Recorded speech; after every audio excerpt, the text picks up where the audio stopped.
অন্যের কাছে পাওয়া সম্মান আর আপনজনের কাছে পাওয়া অপমান মানুষ কখনোই ভোলে না।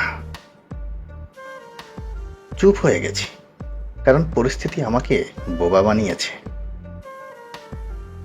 যে সব থেকে বেশি সত্য কথা বলে তাকে সবাই ঘৃণা করে। সময় ধরে রাখা যায় না, কিন্তু সময়ের আচরণটা মনে রাখা যায়। কিছু না, এই কথার মধ্যে এক আকাশ পরিমাণ কষ্টের মহাকাব্য লুকিয়ে নেওয়া যায়। আমাদের সমস্যা কোথায় জানেন? যে মানুষগুলো আমাদের না, সেই মানুষের অপেক্ষায় থাকি। বিষাক্ত মানুষ কখনো পাল্টায় না, তারা শুধু শিকার পাল্টায়। নিজেকে ভালো রাখতে গেলে সবার সাথে মেলামেশা বন্ধ করে দিন। মানুষের সাথে কম কথা বলুন, দেখবেন জীবন থেকে অর্ধেক অশান্তি কমে গেছে। মানুষ এবং সময় তোমাকে বই থেকেও বেশি শিক্ষা দিবে। ধৈর্য ধরো, হয়তো জিতে যাবেন, নয়তো অনেক কিছু শিখে যাবেন।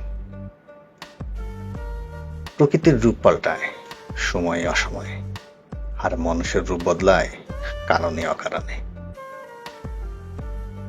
তুমি অনেক চেঞ্জ হয়ে গিয়েছ। হ্যাঁ, আমি চেঞ্জ হয়ে গিয়েছি। দেখি অবাক হওয়ার কিছু নেই।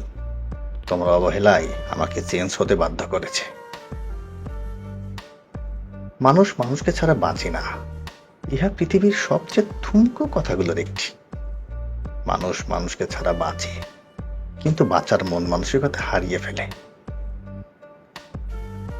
আলোর পেছনে যেমন অন্ধকার লুকিয়ে থাকে, ঠিক সেভাবে কিছু মানুষের হাসির মধ্যেও বুক ভরা কষ্ট জমে থাকে। অতিরিক্ত ভালোবাসা একদিন অবহেলায় পরিণত হয়। যেদিন ভুলে যাব, সেদিন ফিরেও তাকাবো না। নিজেকে অপচয় করা ছাড়া তেমন কিছুই করা হয়নি এ জীবনে। তোমার সকল ব্যস্ততা ফুরিয়ে আমার জন্য তোমার একটু সময় হোক। অন্ধকার রুম একটা শান্তির জায়গা, প্রচুর পছন্দের স্থান। প্রিয় মানুষটাকে এক পলক দেখার মধ্যেও এক ধরনের মানসিক শান্তি আছে। ভাগ্যে না থাকলে সাধ্যের মধ্যে থাকা প্রিয় জিনিসও হারিয়ে যায়।